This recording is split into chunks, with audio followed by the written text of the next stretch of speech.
In June 2017, I was still a beginner on the piano, but by December that same year, just 6 months later, I got my skills to an intermediate level and I was really able to express myself on the piano. And you can do the same. In this video, I'm going to show you exactly how I did it. The first thing that I did was that I committed myself to the path of music. I made the piano a part of who I am as a person. I integrated it into my identity, right? And I had this deep sense of inspiration that made me want to sit down at the piano and actually practice and improve my skills and seek out new musical knowledge and wisdom. Now, how did I get to that point? Well, let me tell you that I actually quit music after high school because everybody told me that it was a terrible career choice. So I pursued hospitality management, right? I got a scholarship and everything. I moved to a place called Queenstown, this beautiful place in New Zealand.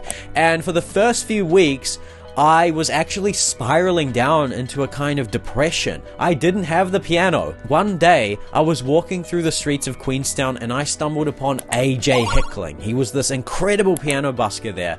And seeing him made me realize that, okay, I need to pursue music. I need to pursue the arts. AJ Hickling was this deep sense of inspiration for me. It was way more than just a career choice. It was a lifestyle that I was looking for with the piano. And so I wanted to improve, right? I wanted to take my skills to a more intermediate level, advanced level with the piano. So here's your first quest. You need to find some kind of deep sense of inspiration that's going to make you want to actually improve on the piano. Here's my suggestion for this. You want to find a pianist that you really admire, right? You admire their lifestyle, or maybe the sound that they can produce on the piano, or the music that they create, or the kind of self-expression that they have on the piano, or their philosophy around life and music, right? And you want to learn from them and use that as an inspiration to have you sit at the piano every single day. If you're sitting at the piano every single day, it's going to be really hard not to improve. So this is the first step towards reaching that intermediate level and having that breakthrough on the piano. Okay, the second thing that I did was that I started practicing finger exercises diligently. Check out this book. Oh, check out this book here, right? This is the Book of Hannon. You may or may not have seen this. This is a book of finger exercises. My piano teacher gave this book to me when I was like 13, and he tried his hardest to get me to practice these every single day. But guess what? I didn't practice every single day. Yeah, exactly. I thought these were boring and stupid and a waste of time, but how wrong was I? Finger exercises are literally the most powerful thing you can practice on the piano. I don't know, that's just my own take, but every note that you play on the piano, well, technically not every note, like you could do that, for example, that's not played with the fingers, but my main point here is that most of the notes that you play on the piano are with the fingers. And so you really want to develop your finger dexterity so that you can really express what you want with those notes, right? You can play notes like this. Or you can play notes like this. Right? You can add character to your music when you have unlocked the fingers. I call this the #1 basic in my free online course, Unlock the Keyboard. Okay? It's literally a 13-hour free course on basically like everything that I'm talking about in this video and way more, okay? So definitely check that out. I'll leave a link in the description. When I started practicing Hannon every single day for 30 minutes, honestly, my playing got so much better and it didn't even take that long. It was like a month of consistent practice, just training. There's a reason why we tell students to practice finger exercises and scales, okay? So here's your quest. Pick up a book of Hannon or some other kind of finger exercises book and practice every single day for a month. And if you do that, you're going to unlock the fingers, okay? And you're going to get to that intermediate level. Simple as that. Okay, the third thing that I did was that I learned the 7th extension. Okay, what does that mean? Well, let me explain that you have the foundational chord, which is called the triad. Let me show you the C major triad. Now, these notes are numbered such that the root is 1, the third is the third, the fifth is the fifth, but it doesn't stop at the fifth, right? We also have the 7th, the 9th, the 11th, and the 13th. What I wanted to show you here is that the 7th extension is like the most effective one that you need to learn at this stage. I say that because the 7th extension can be played with the same hand it is also playing a triad, right? So check this out here. I've got this C major triad and I'm adding this B note here with the thumb, thus giving me a major 7 chord. Now there are 3 main types of 7th chords that I think you should learn, because when I learned and practiced these, honestly, my playing skyrocketed, right? So first we have the major 7th, which is what we've already unlocked. Now if we lower this B to a B flat, here we have the C dominant 7, so that's the second one. Now if we change this C major triad to a C minor triad, but keep our thumb on this B flat, this is the minor 7. The way that I practiced these when I learned these was that I would construct a 7th chord, right? So let's construct the C major 7th in the left hand, and I would do exactly the same thing in the right hand. And then what I would do is I would take this chord up all of its inversions, right? So you have this inversion, and then it goes to this inversion, and then it goes to this inversion, and then it's back at the top. And then you make your way back down. Now notice what I'm doing here with the hands and the fingers. I'm constructing shapes with the hands and the fingers, right? And that's what this is.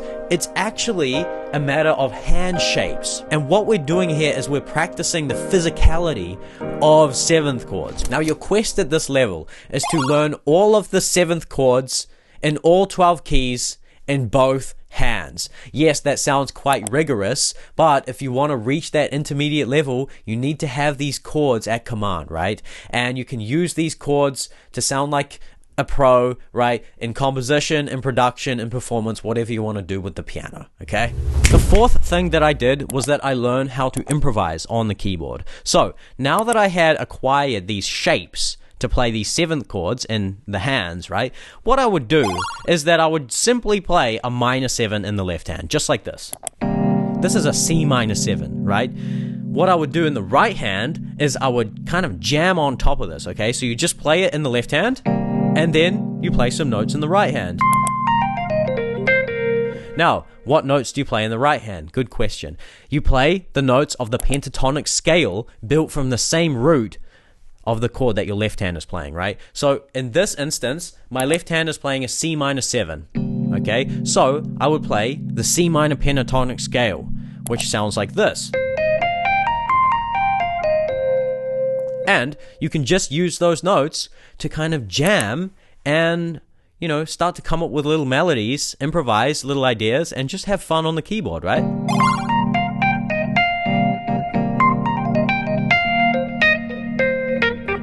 This is all you need, right? If you've got these kind of 7 chord shapes in your hands, you can just use that for now, right? And the pentatonic scale, okay? If you know your pentatonic scale, you're golden, honestly. So here's your quest. Learn the pentatonic scale in all 12 keys and just start improvising with it, having fun with it, and just jamming, okay? Make that a part of your practice routine, maybe like 20 minutes if you can, and yeah, you're golden. The 5th thing that I did, and I honestly think this is probably the most powerful thing on this list, is that I used these new skills and this new musical knowledge and wisdom to compose my own original tunes on the piano. This is what's called application, right? When you learn something new, you want to find a way to actually apply it as soon as you can, because that's what's going to actually integrate it into your kind of subconscious, right? When you learn something new, it's kind of just like floating around in the exterior of your hands, your fingers, your mind, your ears, and there is a period of integration, right? Where you are practicing it consistently such that it really sinks into who you are and how you approach the instrument, so that it just comes out naturally, right? And it doesn't require thought. I find that composition is one of the most effective ways of integrating new things that you learn. As an example, I'd like to show you here the first musical idea that I composed with these new 7th chords that I had in my hands and fingers. It goes like this.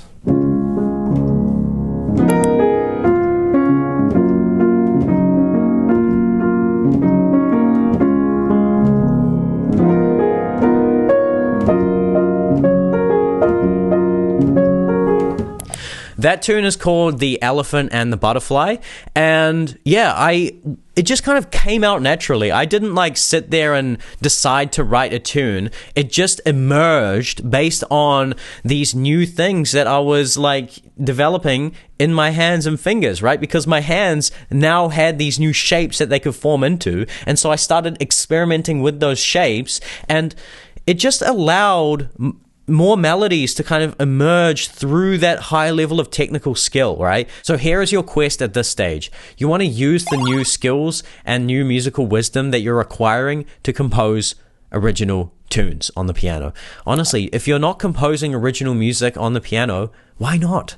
It's just very effective for your learning. Like, even if you don't consider yourself like an artistic person, you can just do it to learn and progress, right? I think it's good to just come up with your own original things anyway. Like, why would you not want to do that? So yeah, definitely go ahead and do that, and it's really going to help.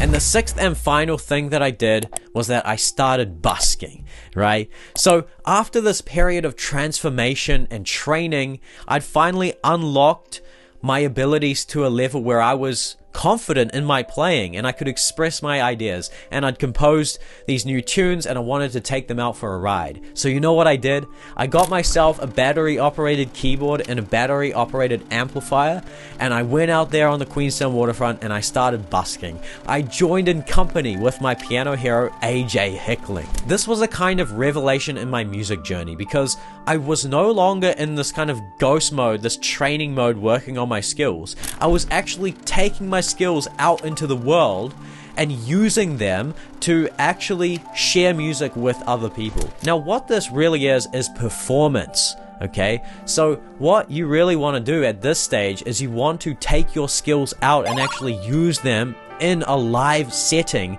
with other people around. There's something really magical that happens in your heart and your soul when the music that you're playing really connects with people. Honestly, it's this really deeply fulfilling part of music that I really want you to be able to experience if you haven't experienced that yet. And especially if it is your own music that is reaching people. I had so many people come up to me and tell me like that my music really helped them through some episode that they were going through, and just to hear that was it just moved me so deeply to know that these skills and this training that I had been doing was for a purpose, right? We're musicians, we're training for a particular reason, right? We have music to share with the world.